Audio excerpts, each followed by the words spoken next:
주님의 능력과 돌보심이 각 가정에서 예배하고 있는 우리 신광의 모든 성도 여러분들과 함께 하시기를 우리 주님의 이름으로 축원을 드립니다. 좌우에 계신 분들과 그렇게 서로 평화 인사를 나누시면 좋겠습니다. 주님의 평화가 당신과 함께 하시기를 바랍니다. 자, 한 번 더 인사하실 때 서로 그렇게 인사하셨으면 좋겠습니다. 승리합시다. 뉴스 매체들을 통해서 외국의 소식들이 이렇게 들려옵니다. 특별히 코로나 바이러스 관련되어진 외국의 소식들을 들으면서 마치 전시 상황과 같은 위중한 상황이다라고 하는 이야기를 저희가 많이 듣게 됩니다. 심지어 외국의 지도자들이 나와서 현재 자국이 당하고 있는 어려움의 상황들을 이거는 뭐 거의 준전시 상황이다라고 이야기하면서 국민들의 협조를 호소하는 부분들도 저희는 만나게 됩니다. 유럽이 1차 세계대전 이후에 이런 어려움들을 경험하고 1차 세계대전 이후에 이런 어떤 제한들을 당하는 것도 역사상 정말 드문 일이다라고 하는 것들을 우리는 알 수 있죠. 눈에 보이는 적과 싸우면 뭐 피하 식별이 확실하니까 알 수 있을 텐데 눈에 보이지 않는 적을 상대로 지금 싸우고 있습니다. 그러다 보니 눈에 보이지 않는 적의 위험성이 이게 뭐 드러나 보여지기 시작하니까 그 위력은 더 대단하다라고 하는 것들을 경험을 통해 이제 알게 되니까 우리들은 더 두려운 마음이 들겠죠. 할 수 있는 모든 것을 다 해야 되겠다라고 하는 생각을 하면서도 동시에 우리가 눈에 보이지 않는 적과 싸울 만한 무기 또한 우리 손에 들려져 있지 않다라고 하는 것을 우리는 또한 금방 알게 됩니다. 우리가 지금 싸우고 있는 적이 눈에 보이지 않습니다. 그런데 그 공격의 위력만큼은 이미 우리가 다 알고 있죠. 그리고 그 어려운 가운데 있습니다. 또한 우리는 그 적을 공격할 수 있는 이렇다 할 무기조차 없어요. 백신도 없고 치료제도 없습니다. 그냥 가지고 있는 거는 이 사람이 그 질병에 걸렸는지 안 걸렸는지 이거 판단해내는 그 정도밖에는 없습니다. 우리가 갖추어야 될 그 무기를 찾기 위해서, 그 무기를 개발하기 위해서 인류 모두가 지금 최선을 다하고 있는 그런 상황인 것뿐이죠. 자, 그러다 보니 사람들은 마음속에 더 두려움을 느끼는 것 같습니다. 두려움, 공포, 이런 공포가 극에 달하다 보니까 사람들이 이제 패닉에 빠지게 되는 상황까지 이르게 되죠. 자, 극심한 공포와 공황이 사람들의 마음을 다 이렇게 사로잡은 것 같습니다.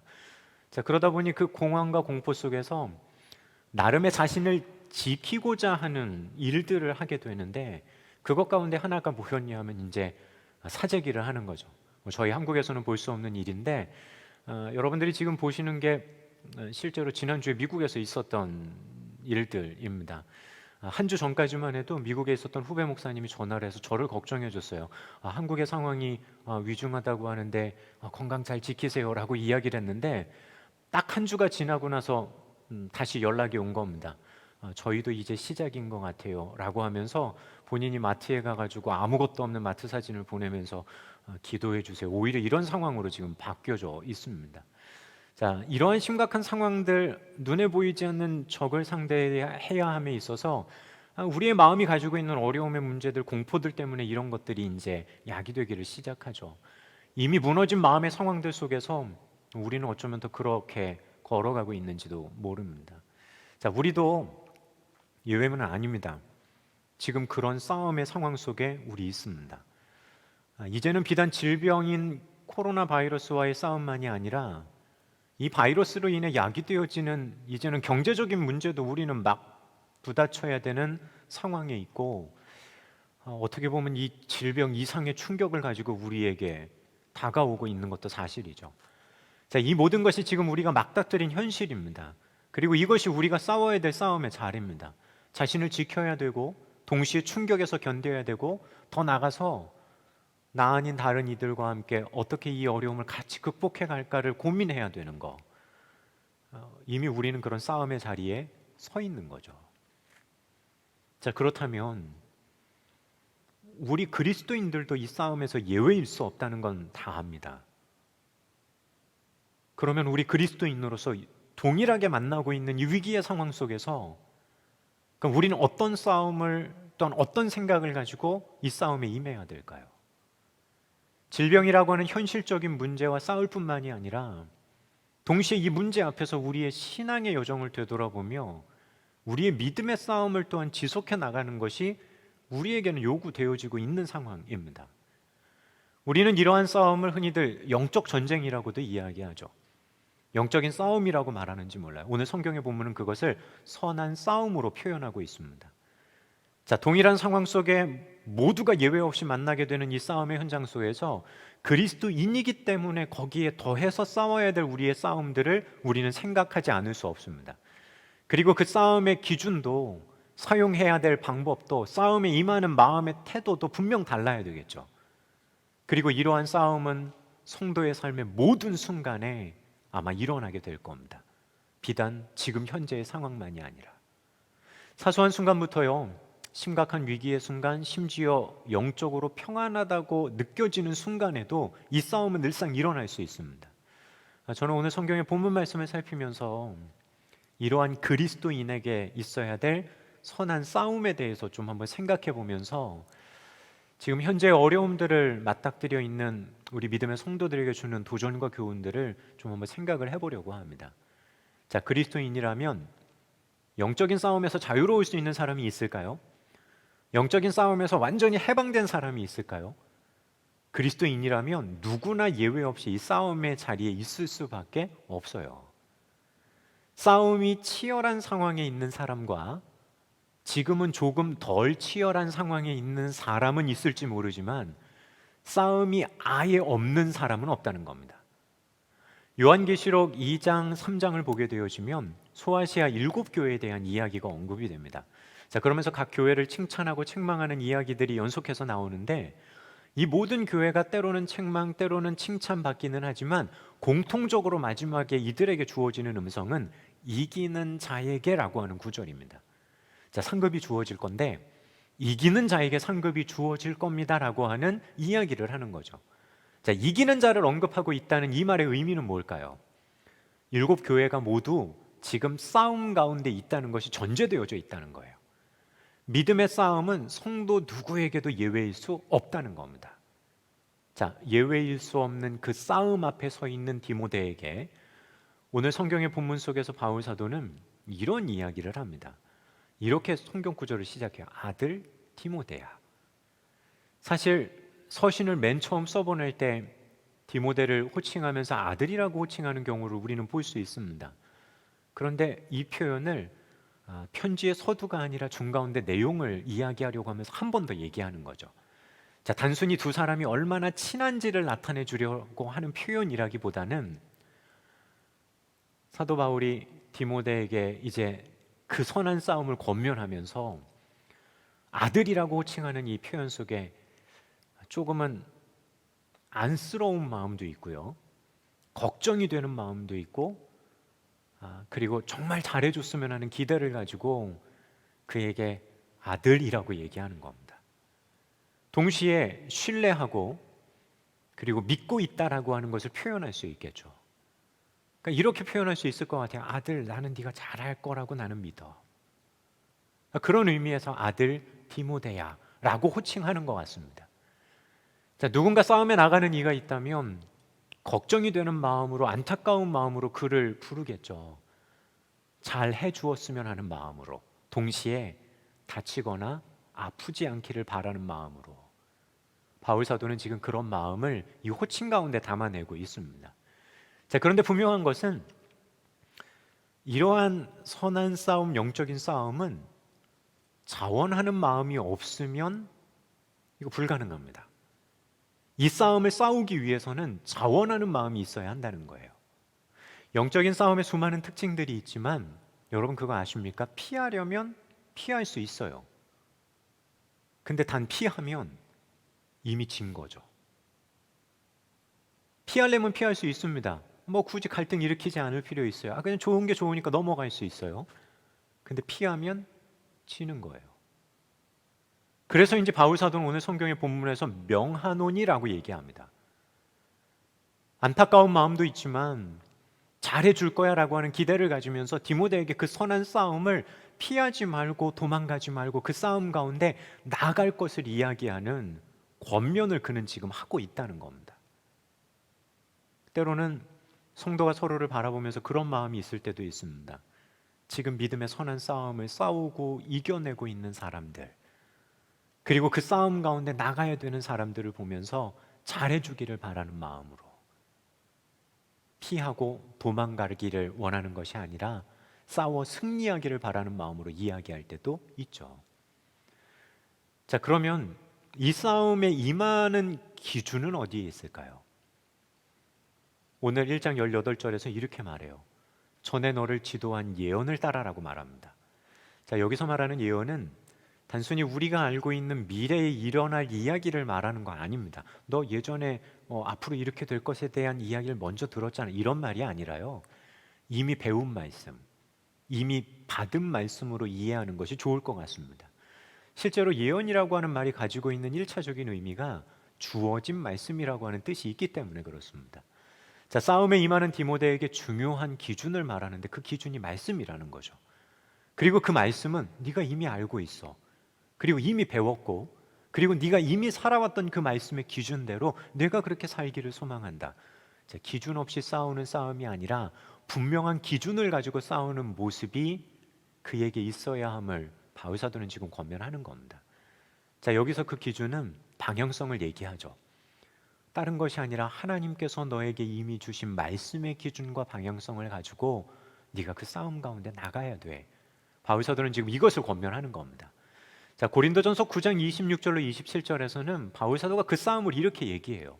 그러므로 나의 다름질하기를 향방 없는 것 같이 아니하고 싸우기를 허공을 치는 것 같이 아니하며 내가 내 몸을 쳐 복종하게 함은 내가 남에게 전파한 후에 자신이 도리어 버림을 당할까 두려워함이로다라고 얘기합니다. 자, 주어진 말씀의 방향성을 가지고 그 말씀대로 걸어간다는 거예요. 그 선한 싸움을 싸우는 겁니다. 그리고 가장 분명한 그 싸움의 이유는 내가 여러분들에게 선한 싸움을 싸우십시오라고 이야기한 다음에 오히려 내가 버림받을까 봐 두렵습니다 라고 하는 이야기를 하는 겁니다. 무슨 말일까요?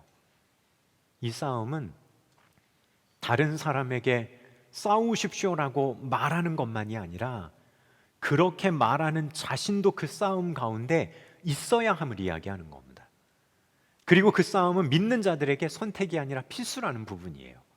근데 많은 경우 누군가에게 선한 싸움을 싸우십시오라고 이야기하면서 나 자신은 그 싸움을 피하려고 하고 나 자신은 내가 권면하고 있는 그 싸움과는 마치 거리가 먼 것처럼 생각한다면 바울 사도는 이게 두려웠던 거죠. 내가 도리어 버림받을까 봐 나는 그게 두렵습니다.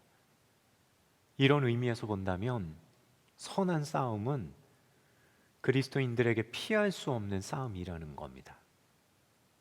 피할 수 없다는 거예요.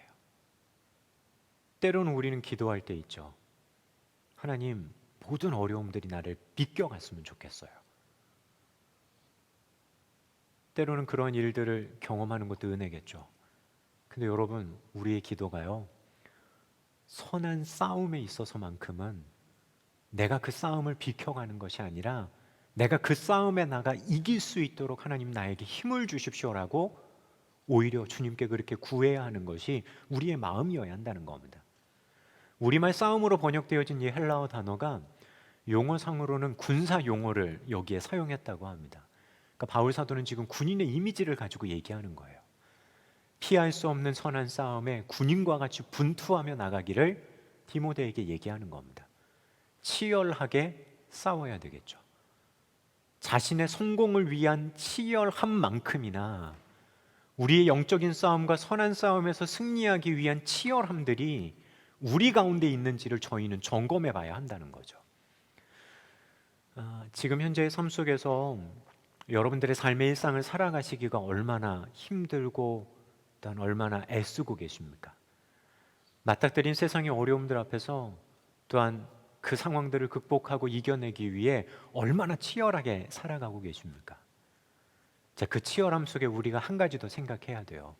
이 모든 싸움 가운데 나는 나의 선한 싸움을 싸움에 치열함이 있는가? 세상적으로는 그런 치열함이 있는데 오히려 나의 영적인 싸움에 있어서는 더욱더 나태해지고 그 치열함들을 놓치고 있지는 않은가? 우리들 스스로를 점검해 볼 수 있는 시점이 되었으면 좋겠습니다. 세상적인 게 너무 힘들고 어려워져 가죠. 그러다 보니 우리의 모든 삶의 에너지가 그쪽에 쏠려갈 수도 있어요. 그러다가 우리가 당연히 싸워야 될 싸움을 등한시하고 뒤로 미룰 수도 있습니다. 자, 오늘 저희가 온라인으로 예배를 드린 지 이제 한 달 되는 날입니다. 또 3월 달이 5주까지 있더라고요. 5주째 지금 저희가 이렇게 예배를 드립니다. 적응이 되십니까?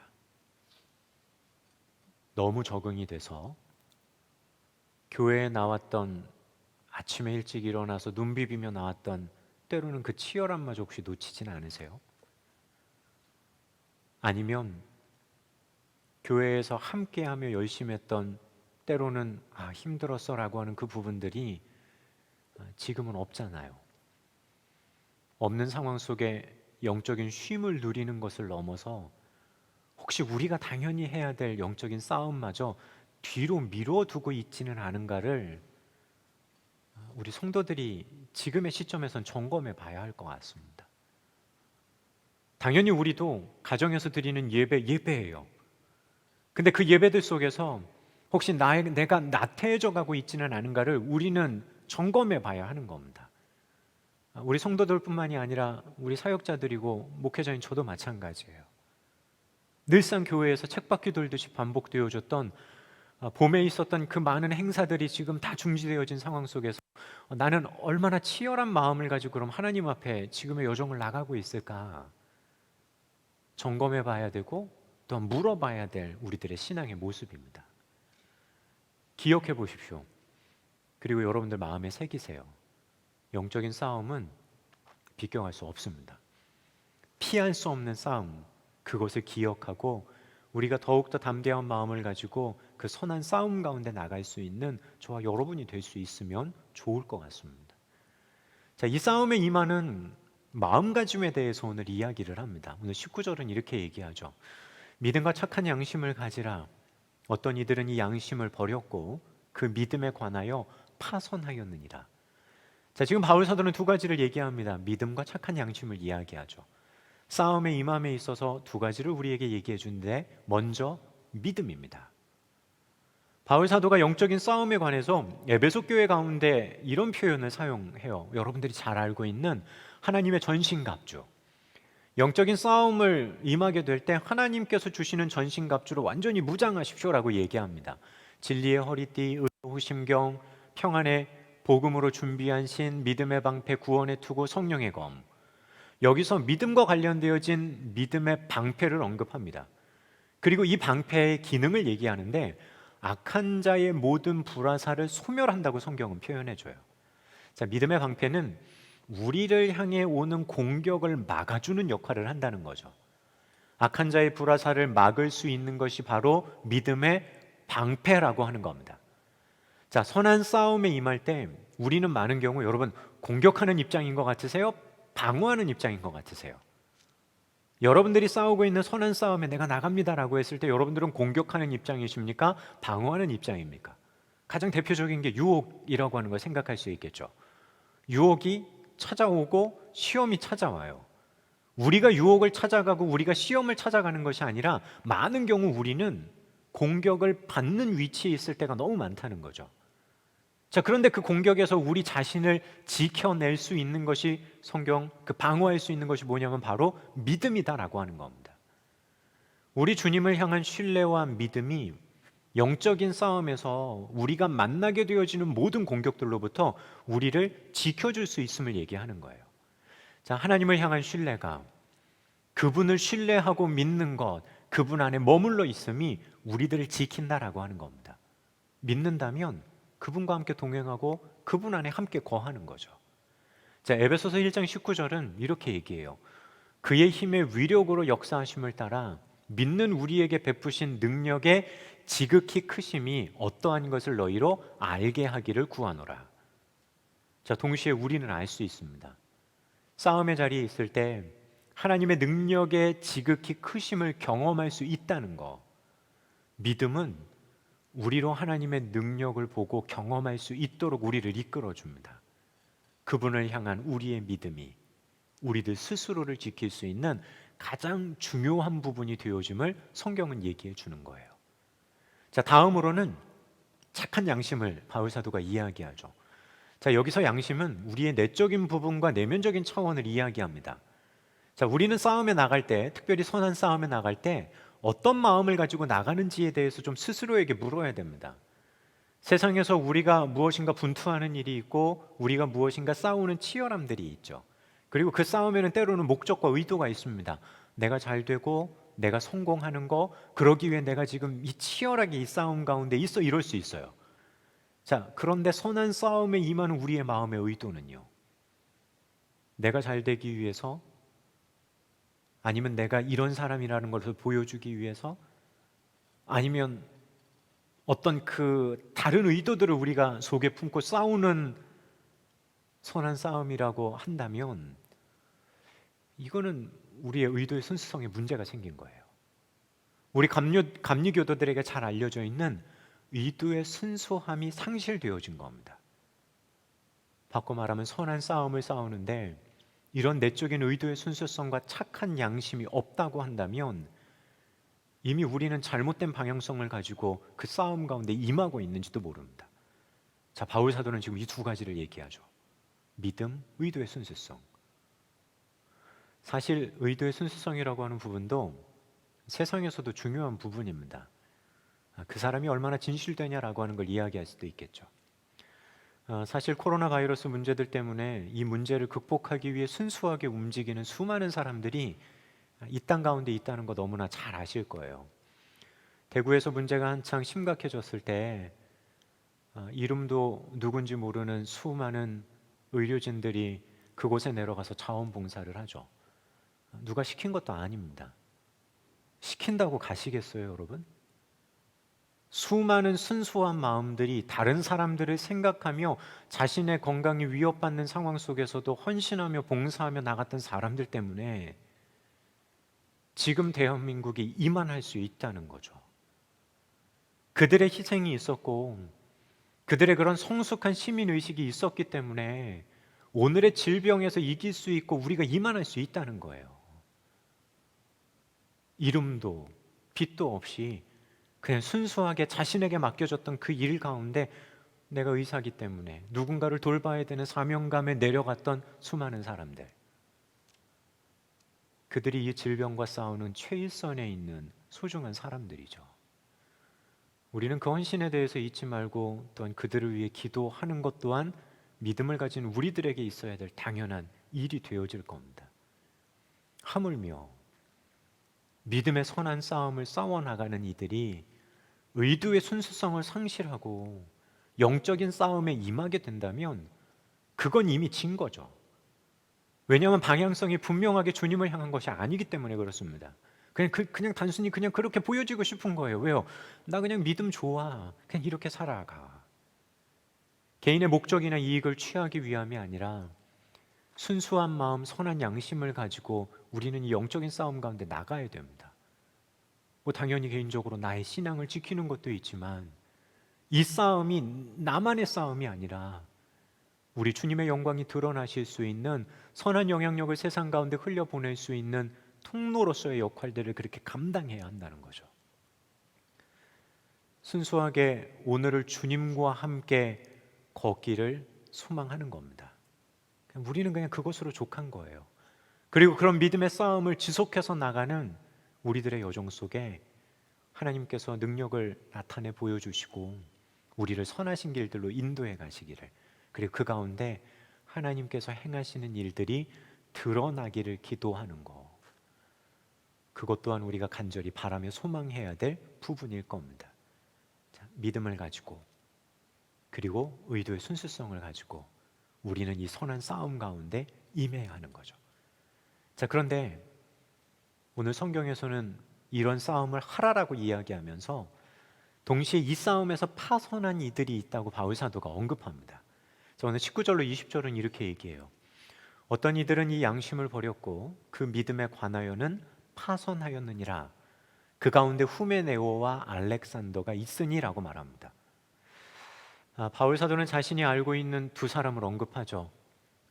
이들의 이름이 후메네오고 알렉산더입니다. 두 사람에 대한 정확한 정보는 성경에 자세한 언급은 없어요. 하지만 오늘 내용을 가지고 짐작해 볼 수 있는 건 믿음의 여정에 있다가 그 싸움의 자리에서 이탈한 사람들이라는 거 알 수 있습니다. 단순히 신앙을 저버리고 떠난 사람이라고 생각할 수도 있지만 오늘의 문맥의 흐름 속에서 선한 싸움에서 이탈한 사람, 그리스도의 군대에서 탈령한 이들이라고 볼 수 있을 겁니다. 반면에 군사로 표현되어지는 인물도 성경에는 나옵니다. 빌립보서 2장 25절에 이렇게 얘기해요. 그러나 에바브로디도를 너희에게 보내는 것이 필요한 줄로 생각하노니 그는 나의 형제요 함께 수고하고 함께 군사된 자요 너희 사자로 내가 쓸 것을 돕는 자라라고 말합니다.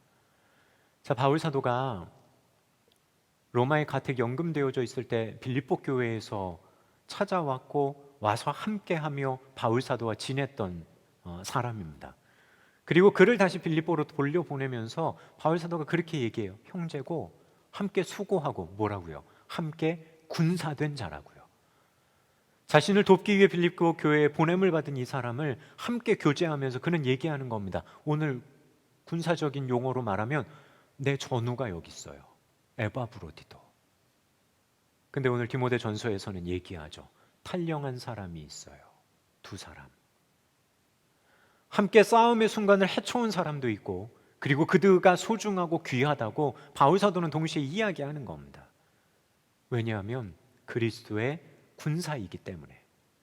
사실 구약 성경에도 하나님의 백성을 이렇게 군대로 묘사하고 있음을 우리는 종종 보게 됩니다.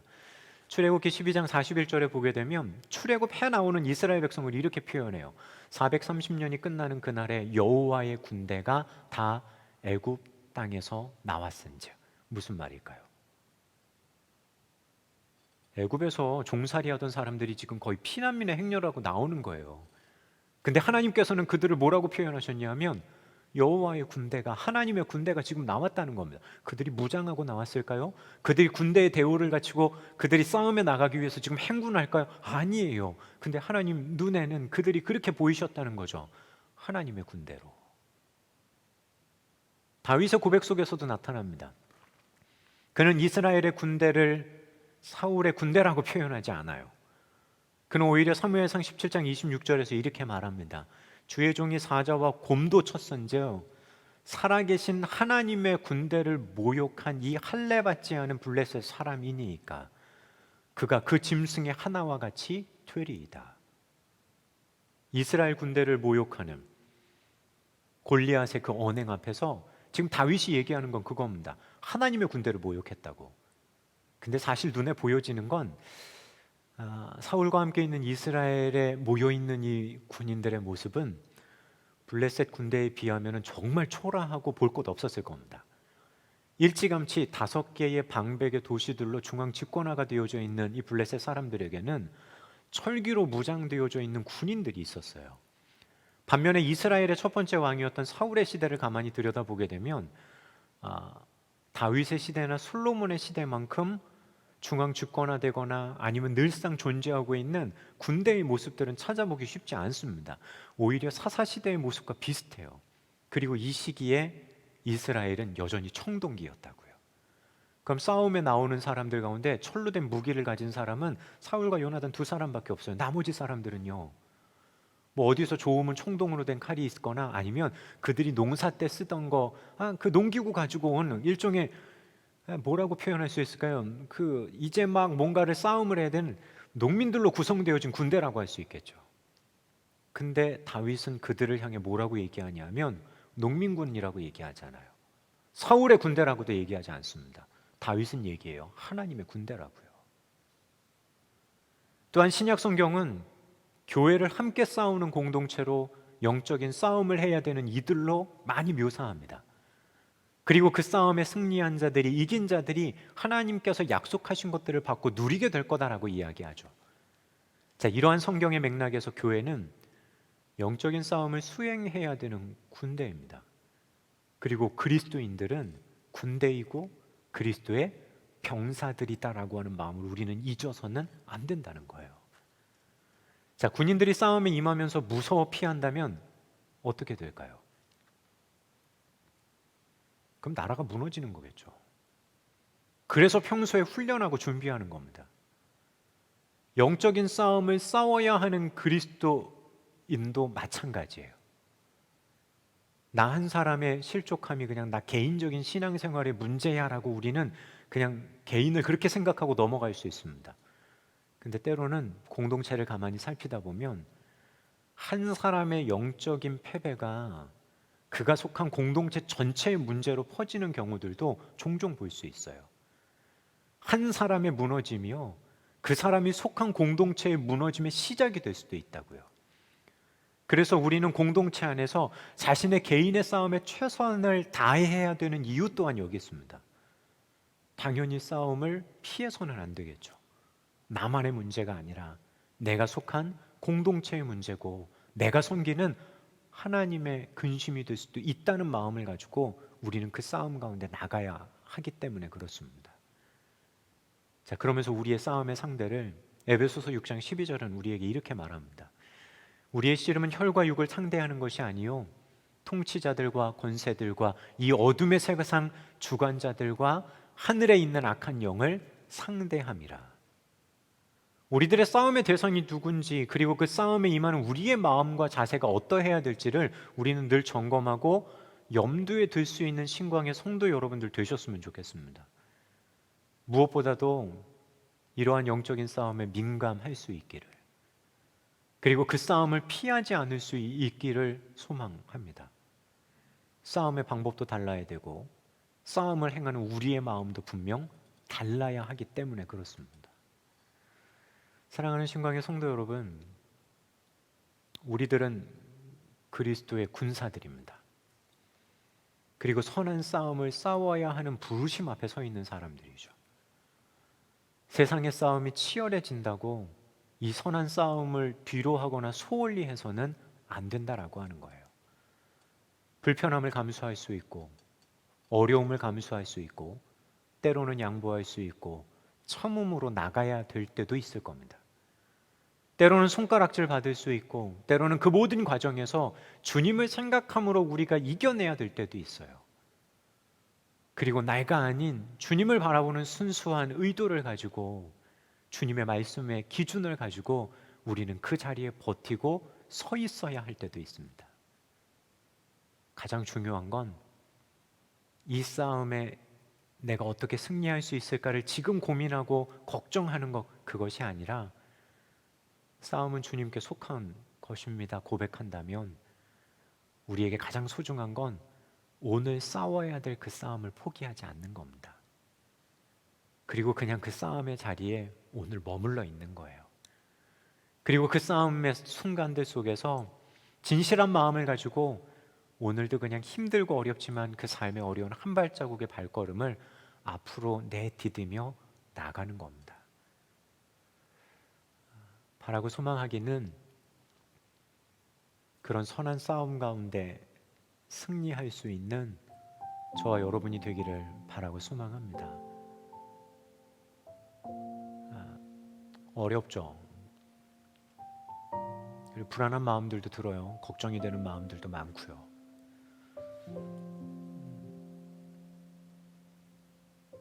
그리고 들려오는 소식들도 쉽게 끝날 것 같지 않은 그런 생각들도 더 많이 듭니다. 그런 상황들 속에서 그 치열한 삶의 일상 속에서 동시에 우리 믿음의 싸움 또한 뒤로 미루지 않고 분명하게 싸워갈 수 있는 저와 여러분이 되었으면 좋겠습니다. 자, 오늘 나눈 말씀을 가지고 여러분들 좀 그런 생각을 해보셨으면 좋겠어요. 지금 내가 싸우고 있는 영적인 싸움, 선한 싸움에는 어떤 것들이 있는지 한번 생각해 보십시오. 세상의 싸움이 너무 커서 내가 싸워야 될 영적인 싸움, 선한 싸움들을 혹시 이렇게 미뤄두지는 않았나라고 하는 것을 한번 우리들 스스로에게 질문하면서 내가 싸우고 있는 영적인 싸움, 선한 싸움에는 어떤 것들이 있나 생각해 보십시오. 자, 그리고 또 하나요. 하나님을 향한 분명한 믿음과 의도의 순수성이 나의 그 선한 싸움에 어떤 영향과 도전을 주고 있는지 한번 묵상해 보십시오. 세상과 다른 방법으로 내가 주님을 신뢰함으로 내가 의도의 순수성을 가지고 이 마음을 가지고 있을 때 이 마음이 나의 선한 싸움에 어떤 영향과 도전을 주고 있는지를 한번 스스로 돌아보십시오. 자, 그리고 마지막으로요, 지금 싸우고 있는 선한 싸움에 승리하기 위해서 나에게 바뀌어야 할 어떤 모습들이 있는지를 한번 되돌아보십시오. 이 싸움에 승리하기 위해서 나에게 바뀌어줘야 될 모습이 어떤 모습이 있을까? 그리고 그 변화를 위해서 결단하며 기도할 수 있는 여러분들이 되셨으면 좋겠습니다. 자, 이 시간 나눈 말씀을 가지고 잠시 거듭의 기도를 드리도록 하겠습니다. 주님, 세상에서 치열합니다. 동시에 그 치열함 속에 내가 나의 선한 싸움을 포기하는 것이 아니라 내가 싸워야 될 그 선한 싸움 가운데 담대하게 임할 수 있도록 인도하여 주십시오. 그리고 나를 지켜주십시오. 그리고 더 나아가서 이 나라와 이 민족을 위해서 여러분들 기도해 주시고, 그리고 일선에서 질병과 싸우고 있는 의료진들, 스태프들 위해서도 여러분들이 우리가 같은 마음을 가지고 함께 중보하며 이 시간 기도했으면 좋겠습니다. 이 시간 함께 각 가정에서 기도하도록 하겠습니다. 기도하겠습니다.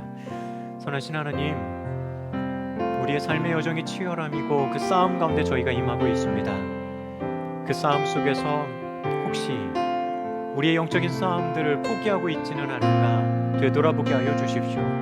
우리들 마음과 생각 속에 수많은 스트레스와 수많은 억압들이 이제는 생겨납니다. 불평과 불만들도 우리들 속에 일어납니다. 그 가운데 우리가 그리스도의 성품을 잊어버리지 않을 수 있도록 그 선한 싸움 가운데 아름답게 나가게 하여 주옵소서. 무엇이 진리이고 무엇이 옳고 그름인지를 온전히 판단해낼 수 있는 지혜로움도 주님 저희에게 더하여 주십시오. 당연히 그 기준이 하나님의 말씀이 되게 하여 주십시오. 그리고 우리가 이 싸움 가운데 행해야 할 일들을 온전히 분별하며 나갈 수 있는 믿음의 사람들 되게 하여 주십시오. 이 나라와 인류가 어려운 가운데 있습니다. 그 최일선에서 자신의 생명을 걸고 아파하는 이들을 돌보고 있는 이들, 아버지 하나님, 그들을 기억해 주시고 지켜 주십시오. 그들이 하는 수고로 그들이 생명을 지켜가는 여정들 속에 하나님 함께하여 주시고 그들을 지키고 돌보아 주셔서 지금의 모든 일들이 아름답게 잘 극복되어져 가도록 하나님 이끄시고 인도하여 주옵소서.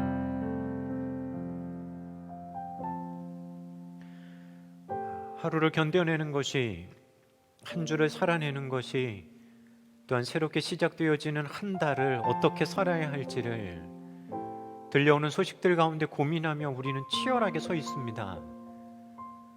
동시에 믿는 그리스도인들로서, 그리스도의 군사된 이들로서 그 선한 싸움 가운데 우리가 또한 치열해야 됨을 또한 주님 저희 잘 압니다. 성령님, 우리에게 힘을 주셔서 담대하게 그 싸움 가운데 나아가 승리하게 하여 주옵소서. 무엇보다도 오랜 질병 앞에서 우리의 마음속에 불평과 불명과 스트레스가 쌓여갑니다. 때로는 이런 것들이 우리들 속에서 주체 못하고 폭발할 때도 있습니다. 하지만 주님, 그러한 마음들 속에서도 깨어있게 하여 주시고 그리스도인으로서의 성품들을 잘 지켜나갈 수 있는 우리 신광의 모든 성도들 되게 하여 주옵소서. 그래서 오히려 아파하는 세상을 위로하고 아파 신음하고 있는 성도들을 위해 돌아보고 소식을 전하며 격려하고 힘을 줄 수 있도록, 그렇게 그 싸움 가운데 또한 실천하며 승리해 갈 수 있는 우리 신광의 성도들 되게 하여 주옵소서. 어느 때보다 깨어있게 하여 주십시오. 들려지는 소식 가운데 하나님의 말씀이 기준이 되어줘서 아름답고 온전한 판단을 할 수 있도록 주님 이끄시고 인도하여 주옵소서. 그 선한 싸움 가운데 싸우고 이겨 주님 앞에 승리한 자들로 서 있을 수 있기를 간절히 바라오며 우리 주님 예수 그리스도의 이름으로 기도드립니다. 아멘.